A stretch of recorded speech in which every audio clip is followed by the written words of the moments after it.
Welcome to Ghosted by the Machine, the podcast where job seekers break through the algorithm and get heard. No filters, no bots, just 5 minutes of truth. I'm your host, Mark Lame, and today we're giving the mic to someone who's actively seeking, actively showing up.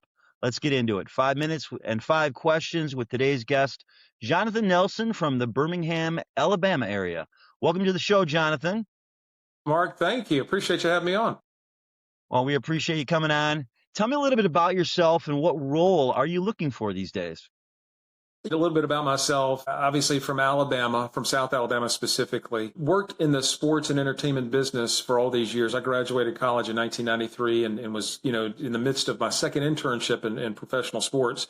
So basically, when I got my degree, I walked off the stage and pretty much started a full-time job in baseball, working for the Birmingham Barons. Working for the Barons in 1993, they won a championship under Terry Francona. The next year was 1994 with Michael Jordan. So it's hard to believe, or not hard to believe, that I had a desire, based on those both of experiences, to stay in baseball because of how unique and fun they were. And so I basically worked for the Barons for a few more years, moved to Detroit, worked for the Tigers and their ticket sales department, selling groups and season tickets.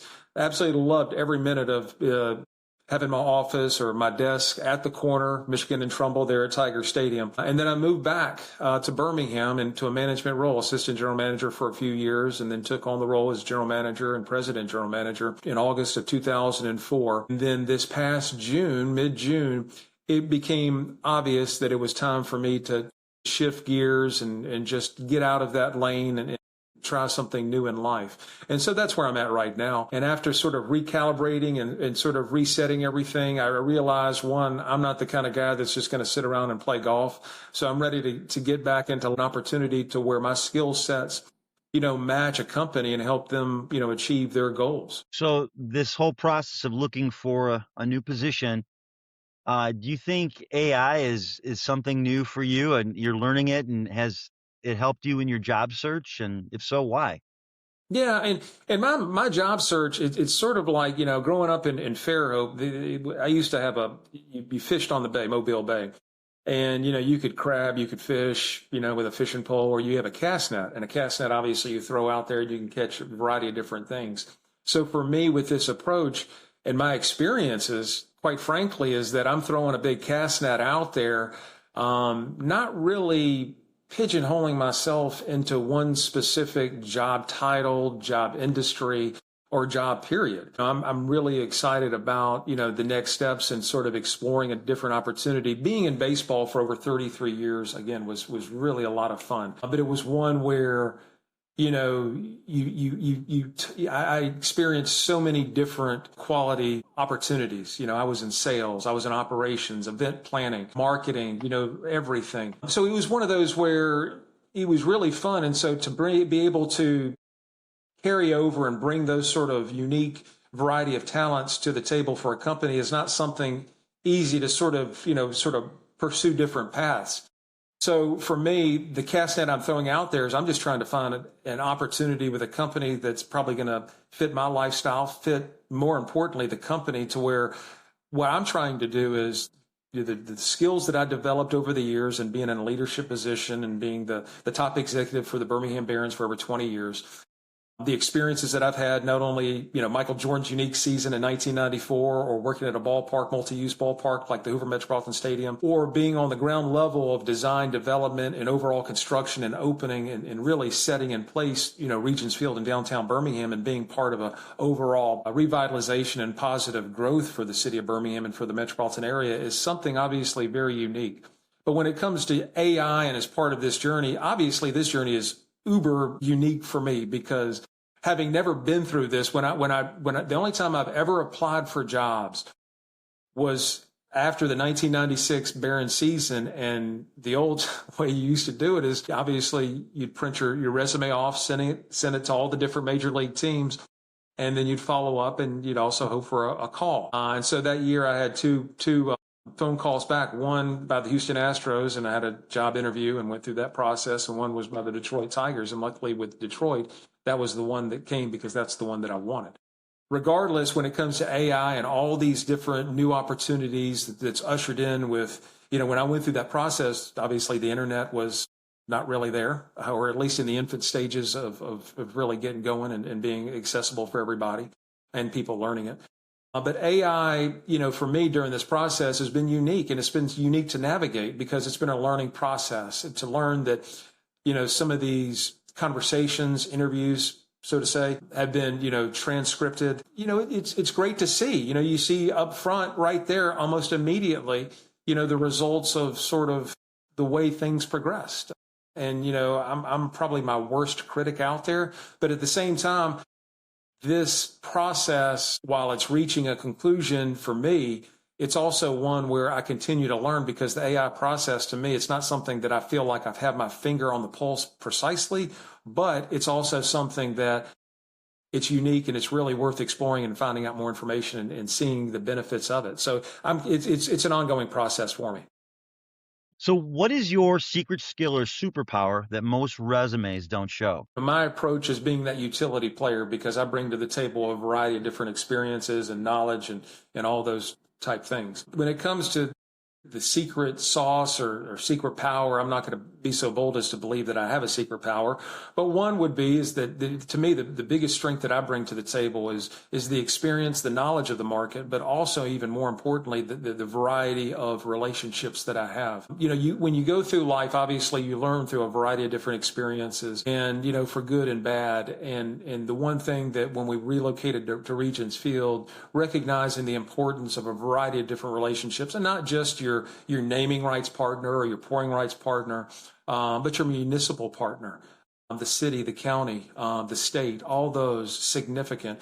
And the relationships, as you get older, as I've gotten older, and, working and being blessed to work in baseball and, experience a variety of different, fun, unique experiences, you realize the value or just the relationships and developing those relationships. And so for me, if there was a secret power or secret sauce that's not really, in neon lights on my resume, it would probably be the strength of what those relationships are and the ability to develop those relationships and strengthen those relationships over time. Now, those relationships are very, very important, especially in the job search market. What's one thing you tell recruiters or hiring managers today about yourself? I think that, one, the recruiters that I've spoken to, one, they love talking about Michael Jordan. They love talking about a variety of different, sports aspects. Everybody's a fan. And, there's one recruiter that I spoke to, great guy, and he lives in the Northwest. And he just, knowing that I worked there that 94 season, really wants me, or thinks or says jokingly, to help to get the Supersonics back to Seattle, but I don't have any to muscle when it comes to that. But quite frankly, when talking with recruiters, I think more than anything, they recognize that, the more that they sort of unpack and have a dialogue about what things that I've sort of been able to pursue over my career, is that there's a variety of different talents that I bring to the table that could, certainly carry over and be beneficial for a potential company. Now, the biggest thing is you've been working in a team environment. I'm sure that's one thing they look at the fact that you led teams and you're part of a team. Is Yeah, there I mean, anything? in working in sports, different sports, different sort of rhythms. When it comes to, I've always thought that, working in maybe, a different sport, if you work in football, what do you have at the most? 2 games in 2 weeks. For a baseball, it's sort of the survival of the fittest. And so, and it's not, it's the continual process of cycle and series of getting ready for the next game, series, homestand, or the next season. And so, working a baseball season at the minor league level or at the big league level is going to be 6 to 7 months. And you're basically working doctor's hours. I've always thought it would be similar to working doctor's hours, because you're basically working 6 days in a row, and then you're off for another 6 or 7 to 8 days. And then you're back on for another 6 to maybe even 12 out of 13 days. So Sure. it's one of those where the demands, are pretty high. So it can do some wear and tear on you, both mentally and physically. Is there anything giving you hope right now? Well, absolutely. I think that, when you go through something like, looking, to change careers, change industries, and you start from, having been out of that game. I've been on the other side of the desk for so long, hiring people and, assembling staffs with the Barons, again, for over 20 years, and loved it. Quite frankly, I was sort of clueless about sort of what the rigors and demands and the uniqueness of what is on this side of the desk would be. I think more than anything, is continuing to go down this road. I think the most surprising thing for me and the most refreshing thing for me is just the abundance of people who are willing to listen and help. It's always going to be one where when you start, talking to friends, associates, colleagues, and just people that you've had, relationships with over the years, is that, there's going to be probably some doors that might open quick, some doors that might open slowly, and some doors that might not open at all. But the folks who I've continued to stay in touch with, and again, just really, my process is not as lengthy, probably as in depth as a lot of folks. Yet at the same time, to me, the most refreshing thing that gives you hope, not just about what an overall process is or just the state of economy or just, but it's about people being there for other people. And I think to me, that's the most satisfying and just appreciative thing is what I've learned during this entire process. People being there, people being supportive. And people being open, knowing that, I worked in baseball for all those years, loved it. Do I still have a desire to be in sports, work in baseball? Absolutely. Yet at the same time, people recognize and your friends truly, want to help, if there's an opportunity, with another relationship or just connecting you with other folks where dialogues could be beneficial.